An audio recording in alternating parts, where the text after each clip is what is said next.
साथियों, जिस देश में 4 धाम, 12 ज्योतिर्लिंग, 7 पुरी, 52 शक्तिपीठ, 108 सिद्धिपीठ, लाखों करोड़ों मंदिर, देवी देवता, अल्पसंख्यक पाखंड और आडंबरों से भरे व्रत त्यौहार, गली गली में ढोंगी बाबाओं का जमघाट और इन सब का तथाकथित सरदार ईश्वर, इन सब के रहते अगर हमारा देश आर्थिक दृष्टि से विश्व के सभी देशों में 108 पायदान पर है और प्रति व्यक्ति आय पर व्यक्ति की आय पर 141 नंबर पर है। यह तक कि हमारा देश बांग्लादेश और पाकिस्तान से भी पीछे। इससे शर्मनाक स्थिति और क्या हो सकती है। धार्मिक रूप से इतने शक्ति सम्मान हस्तियों के रहते हुए भारत में तो गरीबी होनी ही क्यों चाहिए था। इतनी शक्तियाँ भी रहते हुए हमारा देश गरीब क्यों हो रहा है। आप लोग सोचिए, समझिए। बावजूद इसके अगर हम गरीब हैं तो ऊपर वर्णित सारे के सारे धाम, शक्तिपीठ आदि फर्जी हैं, नकली हैं, ईश्वर हैं। इसके पक्ष में पाखंडियों और धर्म ग्रंथों द्वारा निम्नलिखित तथ्य प्रस्तुत किए जाते हैं।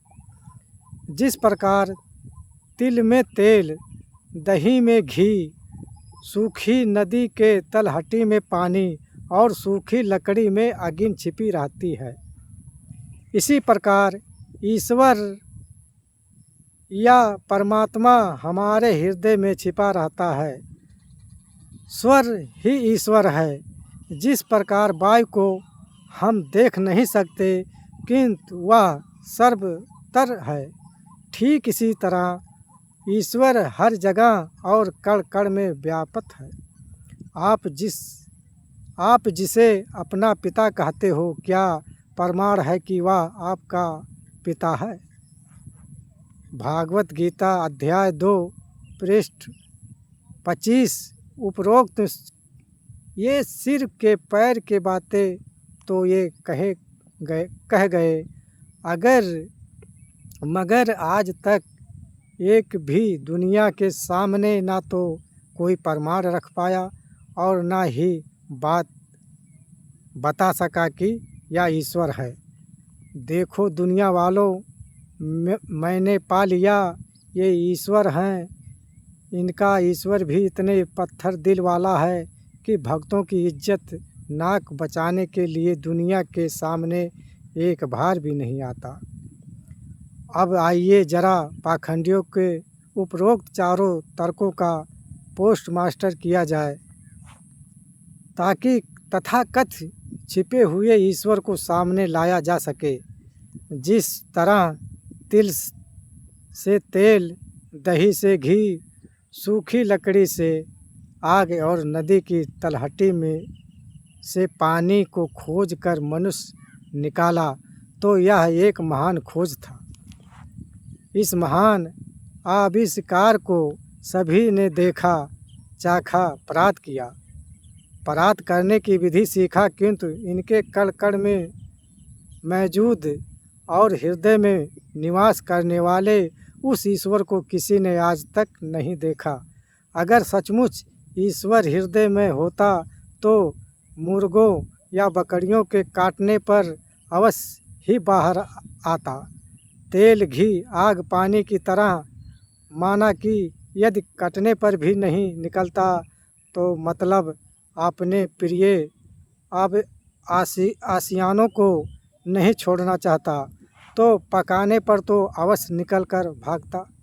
एक अपराधी जब किसी के सीने में स्थित हृदय को गोली मारता है तो ईश्वर तुरंत निकल कर भागता है। जब हृदय का कोई ECG या फिर एंजियो फोटोग्राफी यदि टेस्ट किया जाता है तो उसमें ईश्वर को साफ साफ नज़र आना चाहिए। या जब सर्जन हृदय को खोज कर ऑपरेशन करता है और हृदय के चारों गुफाओं वालगों को साफ करता है, तब तो ईश्वर अवश्य मिल ही जाता और यह भी पता चल जाता कि ईश्वर किस गुफा में छिपा हुआ था, मगर आज तक कोई सर्जन देख नहीं पाया।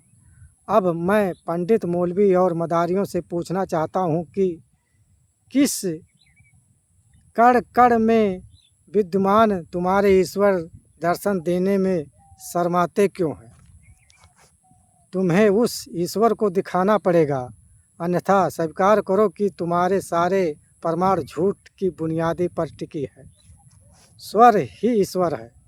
इस संबंध में जरा पोगा पंडित की बात सुनिए।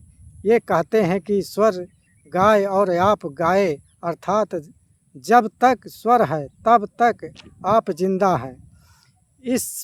इससे भी कसौटी पर कसा जाए, हर व्यक्ति कभी न कभी गले के संक्रमण का शिकार होता है। उस समय गला बैठ जाता है, आवाज़ बहुत घट जाती है या दिन के लिए पूरी आवाज़ चली जाती है।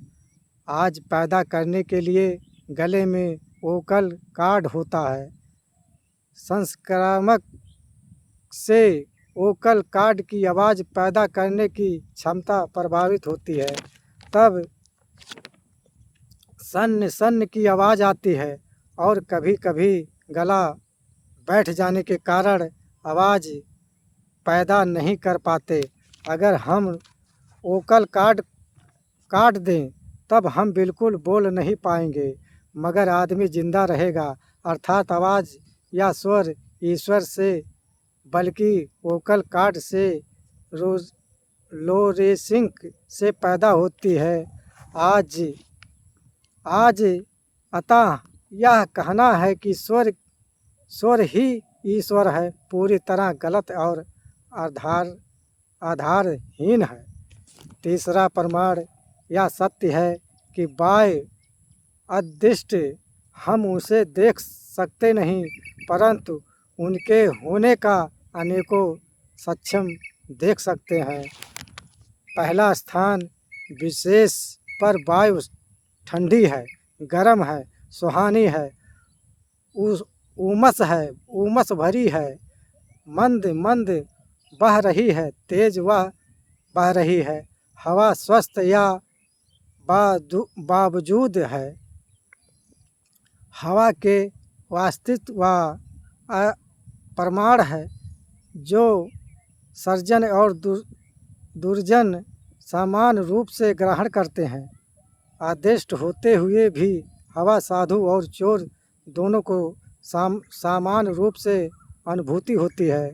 तो क्या यह व्यवहारिक और प्रमाणित सक्षम नहीं है?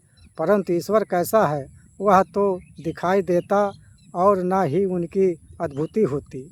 विज्ञान से प्रमाणित किया है कि हवा नाइट्रोजन, ऑक्सीजन, कार्बन डाइऑक्साइड तथा अन्य गैसों का मिश्रण है। प्रयोग द्वारा सभी गैसों की उत्पत्ति और उनका अनुपात भी प्रमाणित है। यह दूसरा प्रमाण है कि हवा है।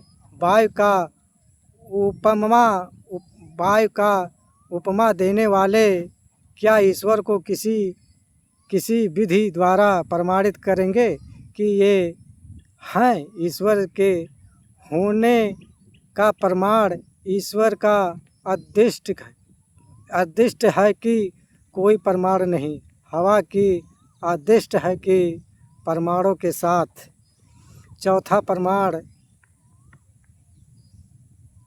प्रमाण पिता जाहिल, गंवार और विवेक से शून्य ईश्वर भक्त कहते हैं कि जिसे आप पिता कहते हो, क्या प्रमाण है कि वह आपका पिता है?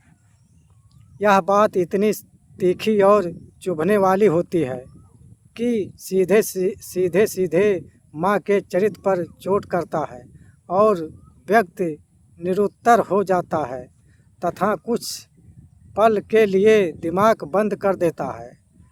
व्यक्ति को सूझता नहीं कि क्या उत्तर दें। परंतु यही ठंडे दिमाग से सोचे तो हम ईश्वर भक्तों की सामाजिक और वैज्ञानिक दोनों ढंगों से बोलती बंद कर सकते हैं। पहले हम सामाजिक पक्ष पर विचार करें। जब शिशु जन्म लेता है तो वह अबोध और असहाय होता है। समय के साथ किलकारी, मारना, हंसाना, बोलना आदि क्रियाएं करता है। साथ साथ सामाजिक और परिवर्तन संबंधों से सीखता है। हम उसे बताते हैं कि बाबुआ ये तुम्हारी माँ है, ये पिता है, ये भाई हैं, ये बहन है, ये चाचा है, ये दादी हैं, ये दादा हैं, ये मामा हैं, आदि आदि। आस पास के लोगों कहते हैं कि ये फल का बेटा है, भाई है, पोता है, इत्यादि है। आप ही बताएं कि जब घर, गांव और समाज के इतने लोग बताने वाले हैं तो हम उस पिता को क्यों ना माने। किंतु आज तक क्या कोई ऐसा ईश्वर भगवान का लाल पैदा हुआ?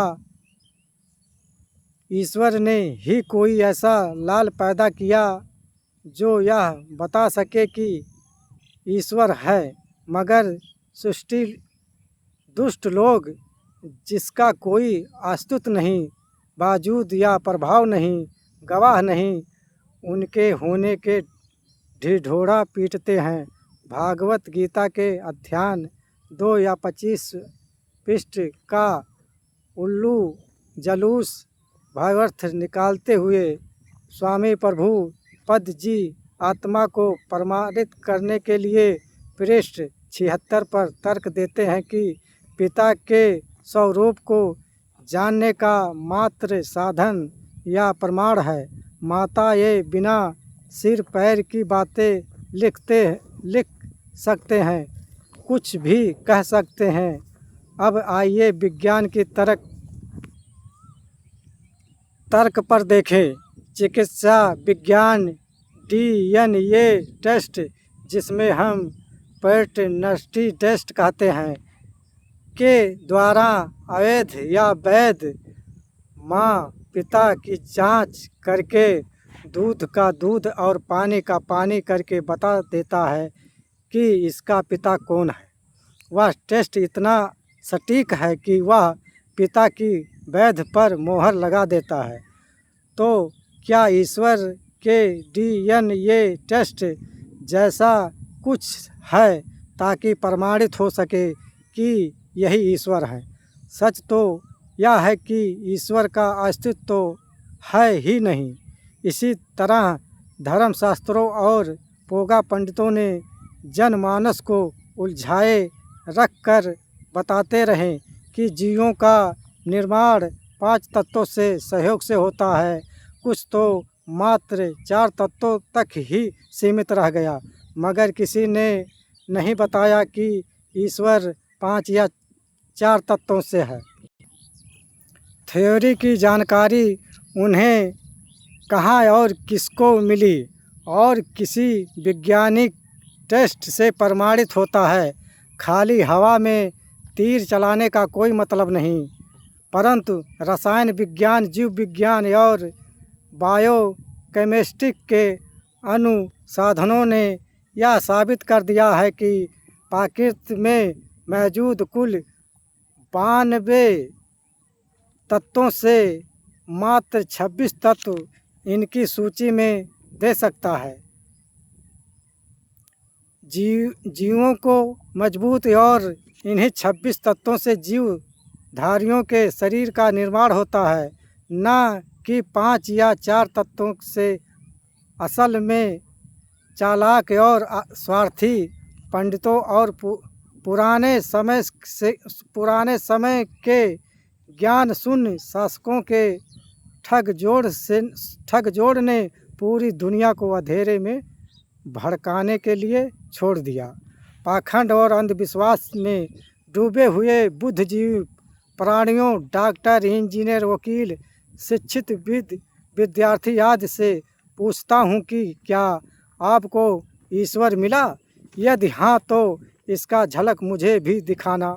या ईश्वर की अनुभूति हुई है, सच सच बताना। यदि नहीं तो फिर क्या आप अनपढ़ गवार पंडित मुल्ला और अपने सिर पर बैठे हुए हो? इसको तो एक ही काम है, झूठ बोलो, और झूठ बोलो, जोर से बोलो, बार बार बोलो। अतः अंध भक्तों, अब तो स्वीकार कर लो कि ईश्वर नहीं है, नहीं है, नहीं है। अगर मेरे विचारों से किसी मित्र या पाठकों को कष्ट हो तो क्षमा करना प्रार्थी हूँ, मगर हर कीमत पर मैं सच को सच ही कहूँगा और सभी को सच स्वीकार करना भी चाहिए। मैं आईना हूँ, दिखाऊँगा दाग चेहरे का, जिसे बुरा लगे वह सामने से हट जाए। जय विज्ञान, जय संविधान, जय अर्जक।